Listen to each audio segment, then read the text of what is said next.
Nous avons chacun une variété de personnes que nous appelons amis, sans tout à fait comprendre les configurations de ces relations. Alors, nous rencontrons généralement trois types de personnes. Le premier type est ceux que j'appellerai confidents. Alors, les confidents sont ces rares personnes à qui tu peux tout dire. C'est des personnes à qui tu peux parler sans retenue. Leur amour pour toi n'est pas basé sur des conditions fugaces, des conditions qui peuvent changer. Ta beauté, ton argent ou ta situation sociale. Ils t'aiment d'un amour inconditionnel. Que tu aies de l'argent ou pas, ces gens seront là pour toi. Que tu perdes une jambe ou que tu sois atteint d'une maladie incurable, ces gens ne te tourneront pas le dos. Ils te visiteraient en prison et prendraient soin de tes enfants si tu perdais la vie. C'est les gens qui, peu importe le méfait ou l'infraction commise, te défendront en public pour te bombarder en privé. Tu ne peux pas être David sans avoir ton Jonathan. Heureux l'homme qui peut en avoir deux ou trois, c'est rare. Nous avons tous des gens à qui nous transmettons une forme de connaissance.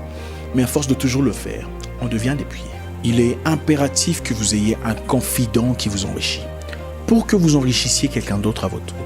Sans cette personne, vous ne rejoindrez jamais la destinée pour laquelle vous avez été créé.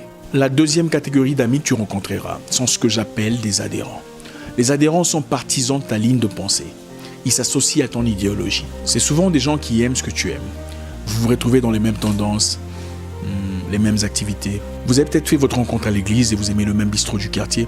Vous avez le même genre de rêve, les mêmes ambitions, les mêmes passions. Les adhérents, ils ne sont pas là pour toi, mais pour ceux que tu représentes. Ils seront là aussi longtemps que tu soutiendras leur vision, leurs tendances et leurs croyances. Tu dois le savoir, parce qu'aussitôt qu'ils rencontreront quelqu'un qui leur facilitera l'accomplissement de leur ambition, ils te balanceront par-dessus bord. Parce qu'ils n'étaient pas là pour toi, mais pour les idées, les tendances, le style de vie qu'ils associent à toi. Si tu ne fais pas attention, tu risquerais de confondre un confident d'un adhérent.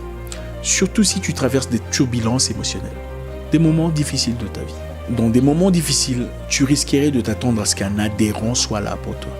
Or, ils ne sont pas là pour toi, mais pour ce que tu représentes. La troisième catégorie d'amis que tu rencontreras dans cette course de la vie, c'est les camarades. Ces derniers ne sont pas là pour toi, et encore moins pour ce que tu représentes. C'est des personnes avec qui vous avez un ou des ennemis communs. Vous détestez les mêmes histoires, haïssez le même président, méprisez les mêmes tendances, traversez les mêmes difficultés. Des personnes à qui on est lié par une familiarité d'activité. Ils ne sont pas là pour toi, mais pour ce à quoi tu t'opposes. La camaraderie peut créer un bon ménage entre des personnes complètement étrangères. Ils s'associeront à toi pour combattre un ennemi plus fort. Ne sois pas surpris de voir partir tes camarades et tes adhérents. Ne sois pas surpris que leur réaction à ton rêve n'est pas celle à quoi tu t'attendais. Parce qu'en réalité, ils n'étaient jamais là pour toi. Alors fais attention à qui tu parles de tes rêves.